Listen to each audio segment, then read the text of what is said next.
പ്രിയ പ്രേക്ഷകർക്ക് നേഷൻ ന്യൂസിലേക്ക് സ്വാഗതം. ഇന്ന് ദ റിയൽ സ്റ്റോറി ചർച്ച ചെയ്യുന്നു VS-ഉം മമ്മൂട്ടിയും തമ്മിലുണ്ടായ ഒരു വിഷയത്തെക്കുറിച്ച്.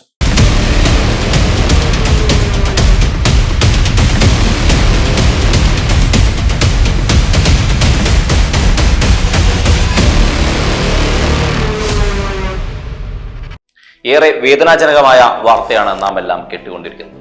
VS നമ്മെ വിട്ടുപിരിഞ്ഞിരിക്കുന്നു. പുന്നപ്ര വയലാർ സമരസേനാനി നമ്മെ വിട്ടുപിരിഞ്ഞിരിക്കുന്നു.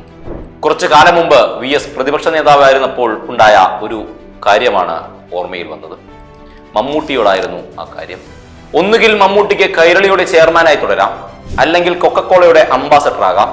മമ്മൂട്ടിയെ കൊണ്ട് നോ പറയിച്ച VS. ഒന്നുകിൽ മമ്മൂട്ടിക്ക് കൈരളിയുടെ ചെയർമാനായി തുടരാം, അല്ലെങ്കിൽ കൊക്കക്കോളയുടെ അംബാസഡർ ആകാം. ഇതാണ് മമ്മൂട്ടിയോട് VS പറഞ്ഞത്.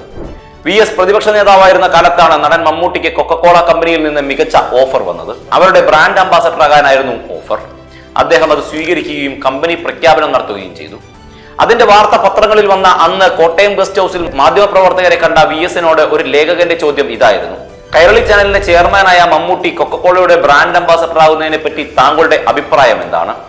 അപ്പോൾ തന്നെ അദ്ദേഹത്തിന്റെ മറുപടി വന്നു: ഒട്ടും വൈകിയില്ല, രണ്ടും കൂടി പറ്റില്ല. ഒന്നുകിൽ മമ്മൂട്ടിക്ക് കൈരളിയുടെ ചെയർമാനായി തുടരാം, അല്ലെങ്കിൽ കൊക്കക്കോളയുടെ അംബാസഡർ ആകാം. പ്ലാച്ചിമടയിൽ കൊക്കക്കോള കമ്പനിക്കെതിരെ നടന്ന ഐതിഹാസിക സമരത്തിനൊപ്പം എന്നും നിലകൊണ്ട VS-ന് അതല്ലാതെ ഒരു മറുപടി സാധ്യമല്ലായിരുന്നു. അതുതന്നെയാണ് അദ്ദേഹം പറഞ്ഞതും. എന്തായാലും അടുത്ത ദിവസം തന്നെ കോളയുടെ ബ്രാൻഡ് അംബാസഡർ സ്ഥാനത്തേക്ക് ഇല്ലെന്ന് പറഞ്ഞ് മമ്മൂട്ടിയുടെ വിശദീകരണവും വന്നു. മമ്മൂട്ടിയുടെ ആ തീരുമാനം VS-നോട് അദ്ദേഹത്തിനുള്ള ആദരവിന്റെ പ്രതിഫലനം കൂടിയായി.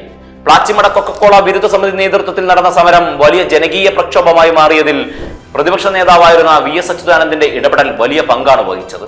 2004 മമ്മൂട്ടിക്ക് കൊക്കക്കോളയുടെ ബ്രാൻഡ് അംബാസഡർ എന്ന ഓഫർ എത്തുന്നതും 2 കോടി രൂപയായിരുന്നു കരാർ പ്രകാരമുള്ള പ്രതിഫല തുക എന്നായിരുന്നു അന്ന് പുറത്തു വന്ന വാർത്തകൾ. അക്കാലത്ത് മലയാളം പോലുള്ള ഇൻഡസ്ട്രിയിൽ സ്വപ്നം കാണാൻ പോലും പറ്റാത്ത തുകയായിരുന്നു അത് എന്ന് ഓർക്കുക. തെന്നിന്ത്യയിൽ ഒരു താരത്തിന് ഓഫർ ചെയ്യപ്പെട്ട ഏറ്റവും വലിയ പ്രതിഫലമായിരുന്നു അന്നത്തേത്. അതെല്ലാം അന്ന് വാർത്തകളിലും ഉണ്ടായിരുന്നു.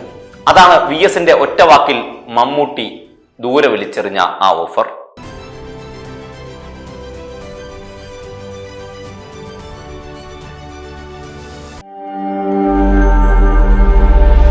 നാഷൻ ന്യൂസ് ലൈവ്, സത്യം, ചരിത്രം, വർത്തമാനം.